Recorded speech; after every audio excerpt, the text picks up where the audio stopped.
Hello, my name is Barbara Kay. On behalf of my co-host Susan Portnoy and the Jewish Federation of Palm Beach County, I'd like to welcome you to our program, MOSAIC. Our special focus today is the holiday of Passover. We'll be back with our program and our guests after this brief message.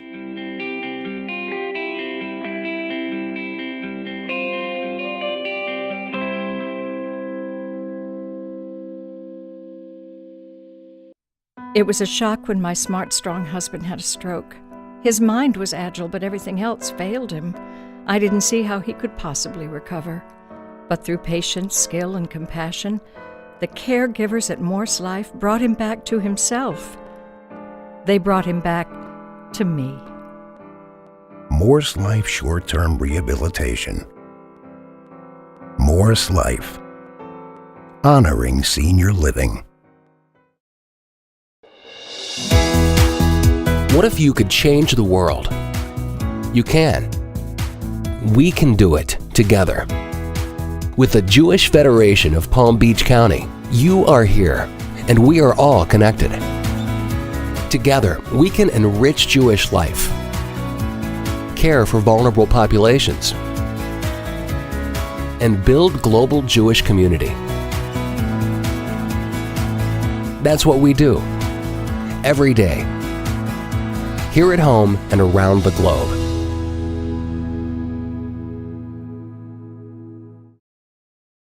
Welcome back and welcome, Rabbi Kapitelnik.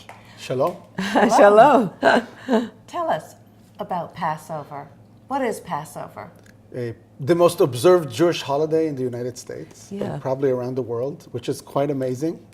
Some people might think it would be the high holidays, but actually more Jews celebrate Passover than any other holiday here. And what's really beautiful is that a lot of non-Jews now are also attaching themselves to this holiday, finding a lot of meaning in it. So you find a lot of interfaith seders taking place with Christians and Jews sharing tables together and telling the story. And basically this is what it is. Passover is the night in which we remember the night on which we were redeemed from Egypt. The name comes from Passover, following the exact story where God tells the people of Israel to mark their doors with the blood of the lamb. So when the angel of death passes through the land of Egypt to kill the firstborn of all the Egyptians, he passes over the house of the Israelites, thus this being the last plague that eventually convinces Pharaoh to let the people of Israel go. So that is what it is. We remember that night on which we were redeemed from slavery into freedom. Yeah, you know, something that's interesting. Well, that's where Passover comes in. You're right. Imagine my telling the rabbi he's correct. That's what you call chutzpah. By the way, we're in Affirmation. Yeah. I want to ask you a question. We have what we call to celebrate the Seder. Now, Seder means to order. Now, there's an order to the Seder or to the evening. Would you share that with our viewers? The real mitzvah in Passover is v'higadat lebenecha, is about telling the story. The story. It's about telling the story. So yes, there is a seder, an order in which we celebrate Passover. It's a ritual that has evolved throughout time. It has not always been the same. We've just finished a great weekend of study with Rabbi Larry Hoffman in a temple that really showed us how the traditions of Passover have changed from Talmudic era until today. Even on our days now, we change things, we add things, we adopt the Seder to fit our own needs, our own modern days. But the essence of in every Seder, regardless of what you change and what you add or take out, the main basic part is the part where we sit and we tell the story of the Exodus. You know, that's what's so amazing. We're an ancient people and we have an amazing history, but the secret is really to retell it. And Passover, you retell it and you retell it over and over for all these years. It's amazing. In Hebrew, there is no word for history. We say in Hebrew, historia. We took the word history. The closest word that comes to history in Hebrew is zikaron, is remembering. Remembrance. And when we look at Shabbat, we also know that to remember has two sides for it. We see in the Ten Commandments that it says, keep the Shabbat and remember the Shabbat. You can't remember something if you don't practice it. That's the idea. It's not just history that we write it in books and we take the book out of the shelf once in a while and read. We actually have to do it in order. Living history. It's a living history. We have to retell the story. We have to physically sit around the table and do it. That's the only way we remember. And one of the most beautiful parts, and I brought this American Haggadah, and it says, American Haggadah. This is called the new American Haggadah. It just came out last year, and it's beautiful. It's the book that they use at the Seder. The Haggadah. Okay. And they chose, I think, what is the most important sentence that we have in this entire Haggadah. Bechol dor vador chayav adam lirot et atzmo kilu hu yatsa mimitzrayim. In every generation, we should see ourselves as if we came out of Egypt. So this is not a story that we're telling about somebody else. This is a story that we're telling about ourselves. We were there in Egypt, we left Egypt, and this idea of redemption, of moving from the narrow places, the Mitzrayim, the idea of moving from slavery to freedom, is a story that pertains to our lives today. We might not be physical slaves in Egypt, but we're all enslaved. Something enslaves us. We're all captive in some way or another.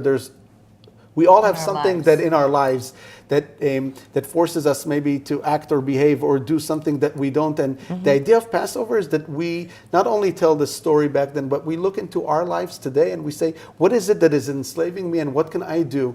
And how can my relationship with God help me redeem myself, go into freedom, cross the ocean into the promised land? That's so wonderful. It's beautiful. I never thought about it that way.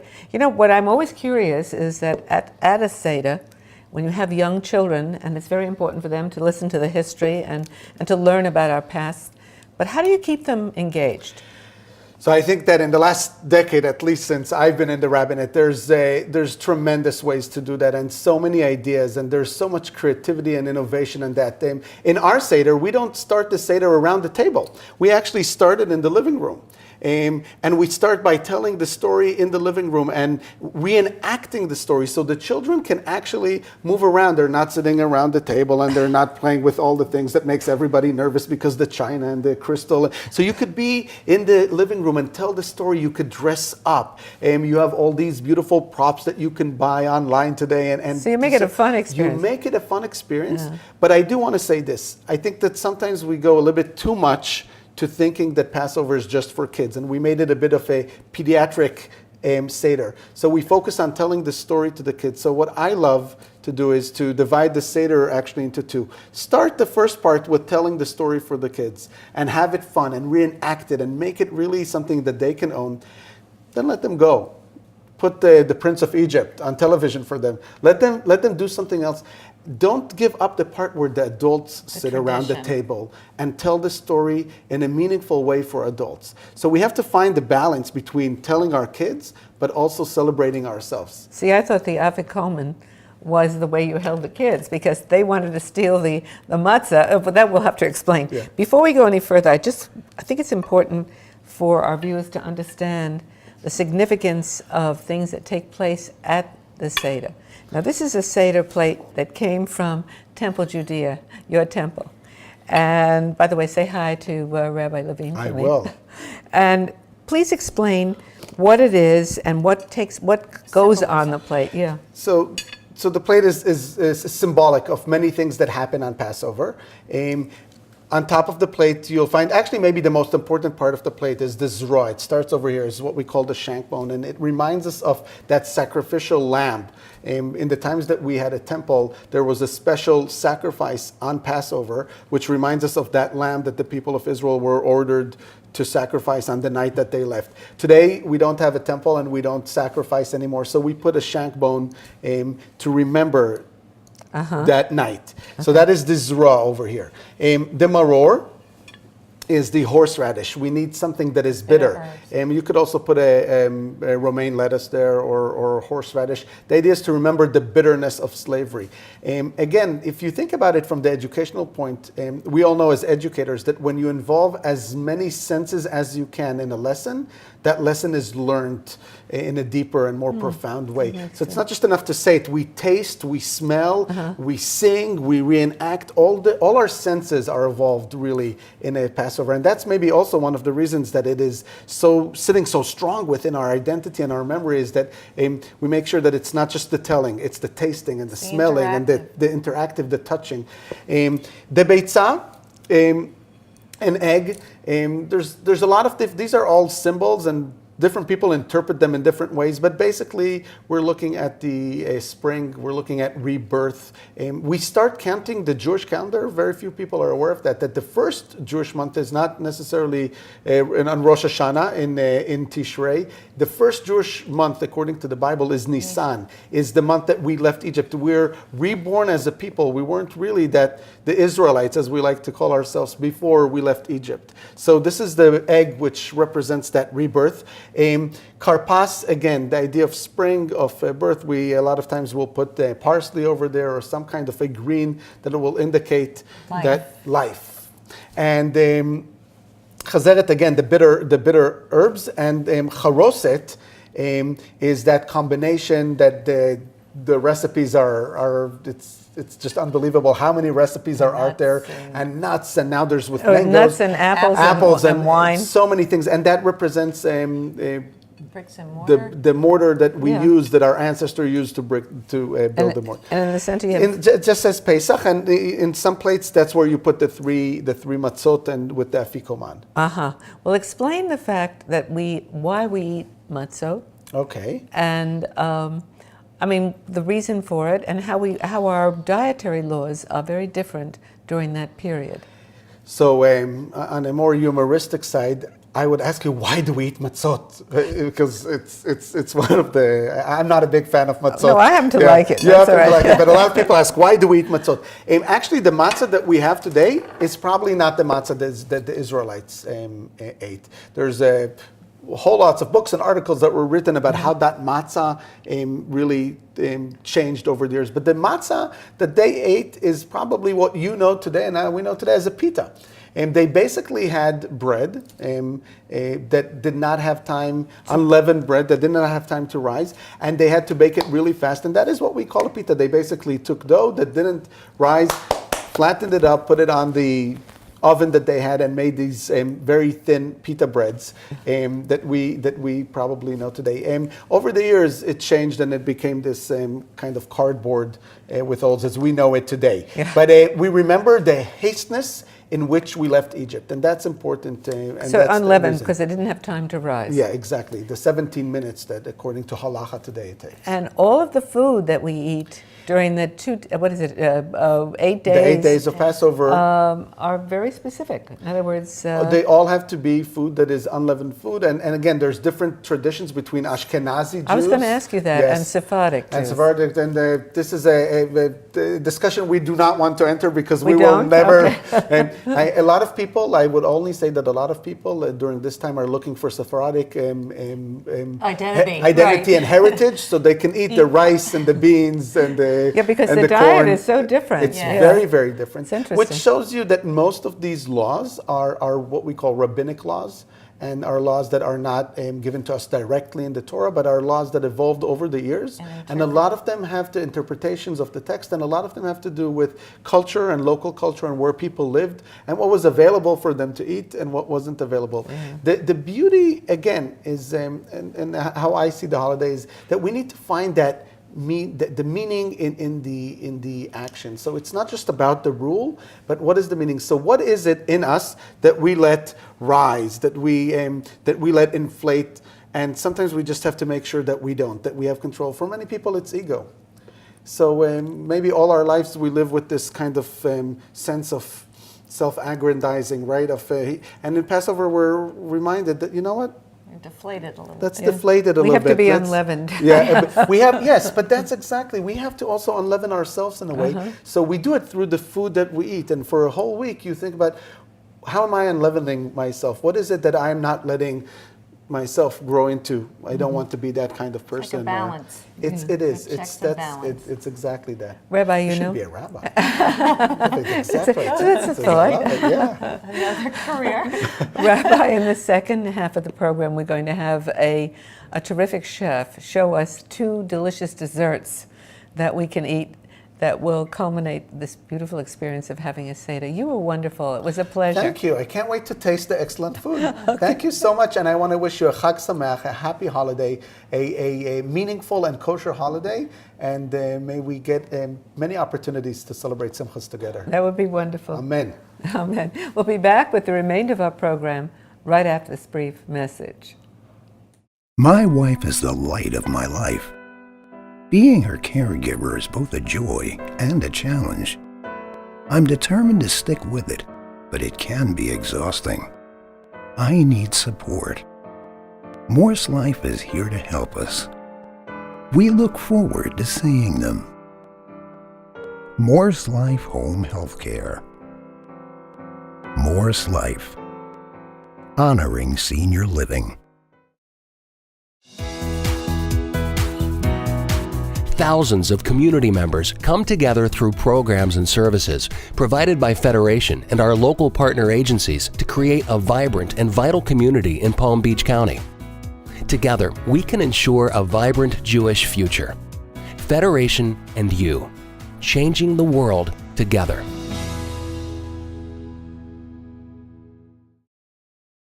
Welcome back. We're here with Stacy Stolman, graduate of the Culinary Institute of America, accomplished culinary educator, developer of cookbooks, and food stylist, and currently the owner of Fun Chefs. Stacy, welcome. Thank you for having me Yeah, back. it's a pleasure. Yes, I remember the last time we were together, and I love what you did with this book. Well, thank you very much. Now, what are we going to do here? Come Well, on. Passover is right upon us, so today we're going to do 2 recipes. We're going to do easy coconut macaroons, and once you make them, you'll realize you'll never buy them again. And we're going to do a 3-berry trifle. Okay, let's get going. What do we do? The first thing for the macaroons, I'm going to have you do this. We're going to beat the eggs really, really well until they're kind of frothy. Well, this is kind of like a, okay, then Okay. what? Then what we can do is we can add in, Susan, add in. add in the sugar, a half a cup of sugar. Uh-huh. Okay. Yeah, well, okay, keep Keep going, going. keep Keep going. going, keep going. Okay. And then we're going to add in a little bit of vanilla extract, about a teaspoon, and we'll measure like my grandmother measures. Oh, just by feel? Just by feel. Okay. And then what we'll do now is we're going to add our coconut. So you can stop beating. Okay. You did an amazing job. Oh, thank you. Okay. And then just any kind, why don't we take that and we can Okay. put that in the sink. Oops, yeah. Okay. We're going to do What do you add the How many coconut to the, cups? yeah. 3 cups of coconut, 2 eggs, a half a cup of sugar, and a teaspoon of vanilla extract. And you want to use the sweetened coconut. Uh-huh. Okay. Okay, now what? So the next thing we're going to do is we're going to mix this up really, really well. Okay. So, and see how easy, it's so simple. It is. You don't put any butter or anything No in there? butter, no butter. And what's perfect about this is it's a gluten-free recipe. Oh, that's So, you know, that's the buzzwords these days. Everyone is, you know, gluten's the enemy. yeah, coupled with the fact that it's all in keeping with Passover. It's all in keeping with Passover. It's a parve dessert. Both of these desserts are parve. And where did you get the recipe? You know what? I researched it. The best recipe actually is the one from The Joy of Cooking. And Oh. it's a coconut macaroon is a coconut macaroon. There's only a few ingredients. Okay. Okay, now so what? once that's mixed up, we use these scoops. These are great. You can get these at any local grocery store or kitchen store. And what we do is we take the macaroon and we really push it into the scoop.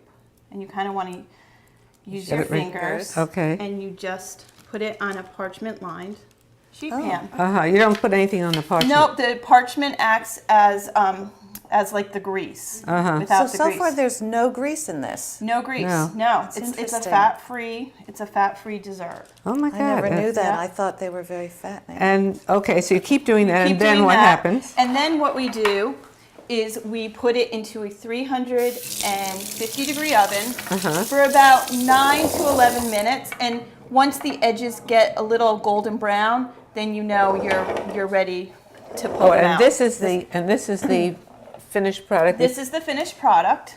Okay. And then we can put this off to the side. And then just to make the macaroons just that much nicer, they're fine by themselves, but what we do is we melt them, we dip them in chocolate. Oh, so you just take use a semi-sweet chocolate. You don't want to use a milk chocolate because a milk chocolate has dairy in it. Semi-sweet chocolate doesn't. Huh. And then all you do is you take it and you just dip it. Oh, you dip it on the bottom. I dip it on the bottom. Oh. And just like Oh, that. isn't that pretty? Okay. Look at how that comes out. We can do another one. Yeah, do another one. Would Let's you see. like to do one? I would. Yeah, but first I have to wash. Yeah. Let me just wash it. We have to wash our hands. Or you wash your hands and you do it, Susan. Okay. Yeah, okay. There we go. That is really pretty. And then what do you do? Put it in the refrigerator? You just pop it in the refrigerator and it will harden. Actually, if you live up north, even if you just kind of leave them out, Here, babe. the chocolate will harden. Wait, come back with the No, chocolate. here's the Here you chocolate. go. No, I'm going with the chocolate. Oh, okay. Figures I break it. Susan is not a cook. I am not. My family won't even believe I'm Oh, you attempting did this. pretty good. There we go. Pop it on the top. Beautiful. Beautiful. Actually, you can put that the is chocolate funny. in the middle. You All right. could. And that's all there is for the chocolate macaroons. Okay. Very simple. That's wonderful. Now you have a trifle. I Yes, like it. we That have a looks trifle. beautiful. Okay, this looks good on a Passover table. Let's see what's happening there. And I want to mention with both these desserts, Oh, that's pretty. everything can be made ahead of time. That's and wonderful. that's the key to having a Passover Seder. You don't want to be in your kitchen. You want to be at the service and you want everything easily accessible. That makes sense. Okay. So for the Passover trifle, what we use is matzah cake flour, sponge cake. Okay. We can use triple berries. We use blueberries, raspberries, and strawberries. Oh, in other words, okay. And if you don't live in an area where strawberries are in season, the frozen berries are perfectly fine. You may want to pick up some fresh raspberries just at the end to garnish. So it's very, very easy. So what we're going to do, and you can do this, is we take the sponge cake and we cut it into cubes and we layer it. So I did some berry mixture, sponge cake, some more berry mixture, a little bit of whipped topping, and then you can just put the cake around the edges. Well, wait, she has her hands washed, so I'm not. Oh, okay. All right. I didn't wash my So hands. come on over here. All right. We'll put the cake around the edges. Now that whipped topping is A non-dairy. You can use a Non-dairy. non-dairy whipped topping.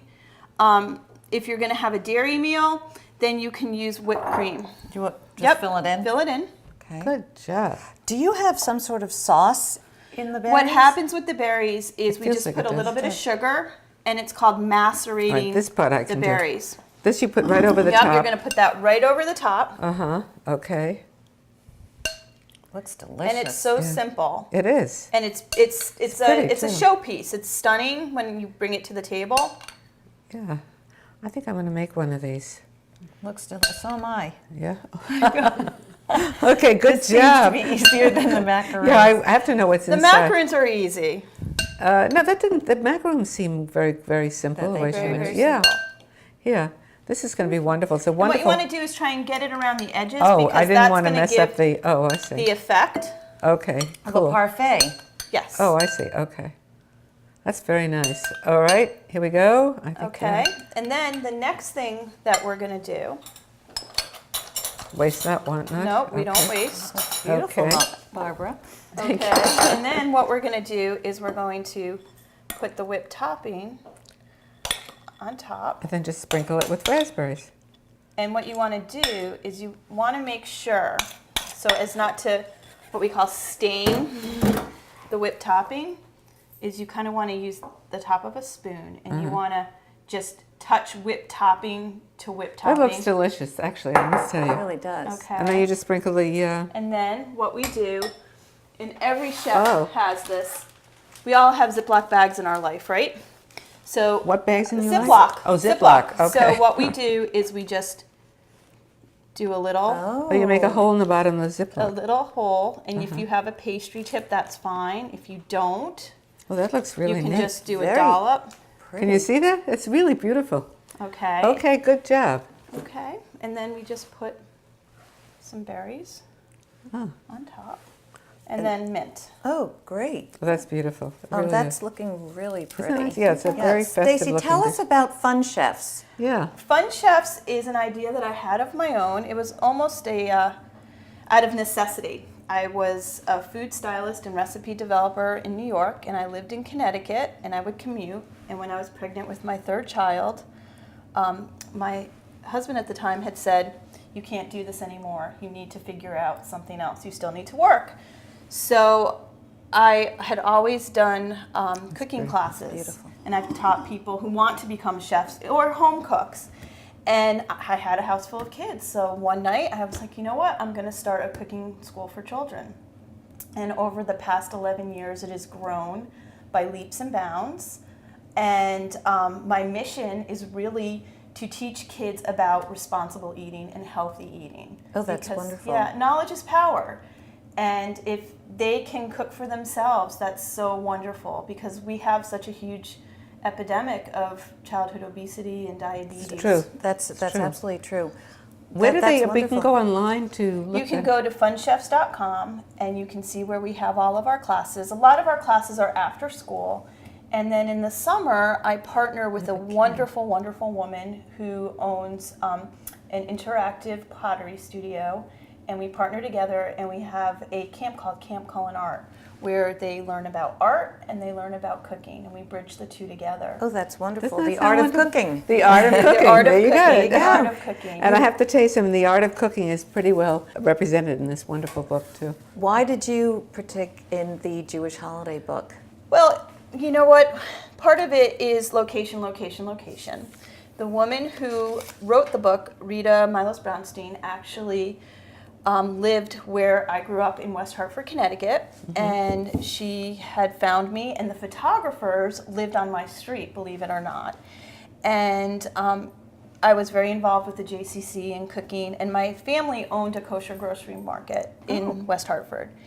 And it was like fate brought us together, and I did all of her recipe development and her food photography. Actually, the wonderful recipe for this is in here. It is. Yeah. It is. Yep, it is. Well, you're quite accomplished for a young chef. I'm not that young, but thank you. It's a pleasure. There are a lot of other wonderful dishes for Passover, but we wanted to show two very exciting things to end a meal and make you feel happy when you walked out of the room. Right, a nice And sweet. I feel happy with this stuff. Thank you. Oh, Thank really you. was a pleasure. Thank you very much. Thank you for Thank being you. with us. I love the holiday of Passover, and I thought it was most interesting, didn't you? Oh, I thought the program was really special. I want to ask you where you're going to be April 21st. I'm going to be at the Palm Beach Convention Center at 2 o'clock in the afternoon, celebrating Israel 65. And I hope you join us. See you again next week as we take another look into the Jewish world. Goodbye from MOSAIC.